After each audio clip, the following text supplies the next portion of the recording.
Hey everyone, welcome back and happy Wednesday. All right, guys. Well, we're back to talk about a few things. Lala rebranding, and it seems like she's doing it without her brother.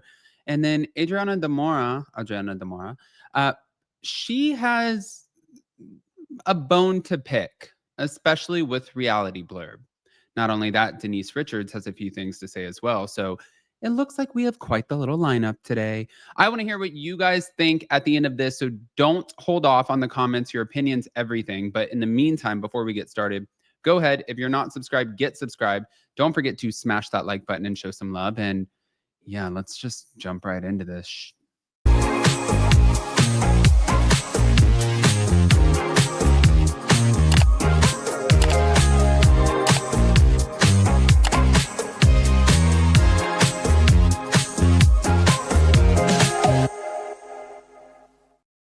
Okay, guys. So I'm gonna start with the Lala of it all. I don't know if you guys saw this, but thank you to Breaking the Rules pod clips. Here we go. And I took a little bit of a break because I really wanted to hone in on what I'm about these days. And I've had the Give Them Lala podcast for, I want to say, around 6 years. And it was a wonderful experience. I loved everything we spoke about. I loved all of the co-hosts that I had, all of the guests. But Give Them Lala was just something that came to be, for those of you who watch Vanderpump Rules, season 5, where I just wanted to shove myself down everybody's throat, whether you liked it or not. And as I grew up, some may say that still hasn't happened, but it depends on who you ask. If you're asking me, I like to say I am very evolved now.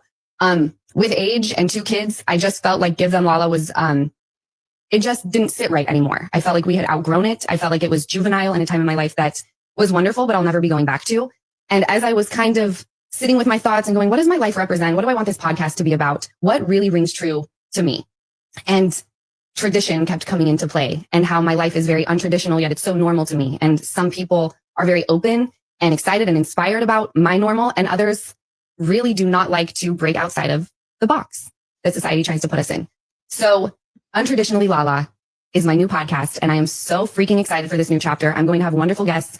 It's going to open a conversation about life and the cards we're dealt, and it doesn't always go the way we planned. I know I woke up on my 35th birthday and was like, wow, this was not a part of the plan, but I'm so happy because in all of the things that I didn't get to choose, I was given so many choices to still live the life that I so desperately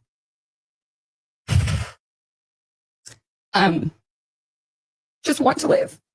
And you guys know I'm a crier, so just get used to that. That part has not changed. I really want to just shine a light on people who have thought that their life was going to go one way and it went the complete opposite direction, and they took life by the ovaries and said, fuck this. It may be the complete opposite of what I thought life was going to be like, but I'm going to choose what I want out of life with the situation that I've been given. Come back, friends. Okay. Listen, one, I'm all about a rebrand. Like, that's okay, because it's reason, season, lifetime. That's how we talk about relationships, friendships, things like that. But then also with Lala Kent, that's okay. You evolved out of the Give Them Lala. Like what she was saying. She was like, I was a kid at that time. I was wild, a little crazy, said outlandish shit. And now I'm a mother of 2 kids.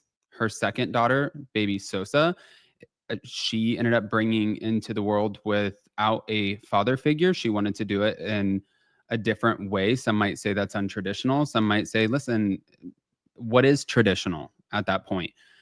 But she owns every piece of it. Now, I don't know why her brother is not going to be a part of the podcast anymore. And maybe that was just a choice for her. I'm not quite sure. And maybe at the end of the day, he might be a part of it in the future. But hold on. And I know you don't watch Vanderpump, but I was watching season 6, and it was the first season where I wasn't hiding my relationship. And I wanted to punch my own self in the face. I truly cannot imagine what it was like for you to watch that person, me at that time, and go, this is the person who came in. I don't know if I'm using the right word, destroyed my family. This is the person that's potentially going to be around my children. I would have lost my mind. Do you want to, am I allowed to ask, what your mindset was when, if you'd seen clips, or, what was your headspace? My initial reaction for everything in life is I go numb. Oh, Like, okay. I don't see, I think actually as I've gotten older, my hormones have like changed a little bit. Perimenopause. I see red sometimes, Okay. but then other times where I just want to numb the fuck out because the feelings are just too big for me to manage. Okay. So I think during that time, I didn't know how to cope. So for me, it was just like, go in and I just like, you just want to die. You just want to die. Yeah. But I didn't. No. I didn't die. You didn't die. After the ball started rolling and it was like, okay, this person, because you and I had moments, because I was a very different version of myself when I was drinking. Once I got sober, I feel like you and I were able, it wasn't always roses. Like we had our outs, but Yeah, we did. no, there were times where we would be on the phone, Amber, and I'd be like, this girl should be on reality TV. She shouldn't be an actress. Oh, you're talking about Bitch- me? Yeah, you. Bitch goes toes. Because I was being dramatic? No, the two of us screaming bitch at each other on the phone. I know. Do you remember we'd be on the phone and be like, fuck you, bitch. It was wild. Yeah. But now I'm a mom. And by the way, I actually haven't thought about that in a long time. I Girls can remember be where I was. so mean. Here's the thing though, Amber, no matter what the reasoning of how it happened, let me tell you, had I been sober and where I am now and the woman I am now, it would have never happened. And I know you don't watch Vanderpump, but I was watching. I mean, listen, what a mature conversation to have and be able to own that. And she's like literally saying, I know that I was the woman who destroyed your family. Her leaning into that and owning it, does it make it better? In my opinion, sure, because I think that she did Amber a service and also she got a beautiful little baby out of it. And I think that everything happens for a reason. But being able to be vulnerable and have those conversations and make peace with it, I have a lot of respect for Amber in that moment. I do. But speaking of drama, we have to talk about this.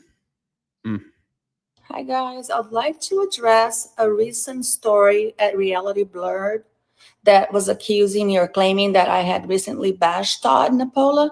That's simply untrue. I have refrained from speaking well of Todd this season because I realize relationships are very complex and that's a lot of the story that doesn't transpire. And it's usually best to leave a couple figure out their own problems, without outside influence. Moreover, I'm very tired of being made a scapegoat.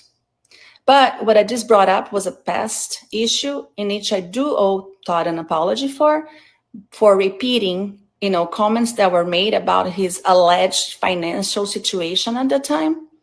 And that was misinterpreted and it was a mistake. For that, I'm truly sorry. And I sincerely apologize to Todd for any hurt or frustration that my repeating of the comment has caused. Hi, guys. Okay. This makes me think that maybe she got a letter. Maybe she got either a cease and desist or I don't know. But Todd was very vocal about the fact that he was not happy with things that were being said about him on this season and that Bravo willingly aired things being said about him on this season, knowing that they weren't true and that he was coming for them and that lawsuits will be coming. When he made, I think it was like a 10 or 11-minute video, when he made that video, I was like, oh, this guy's not playing around. Like he's coming for blood right now. He's pissed. He feels like this was a complete character assassination. And I think that anybody who was a part of it, they will probably also be hearing from him. And I feel like that's what just happened. I want to hear what you guys think, guys. Pop off in the comment section, smash the like button, show some love. And yeah, we'll see you in a little bit. Love you guys. Bye.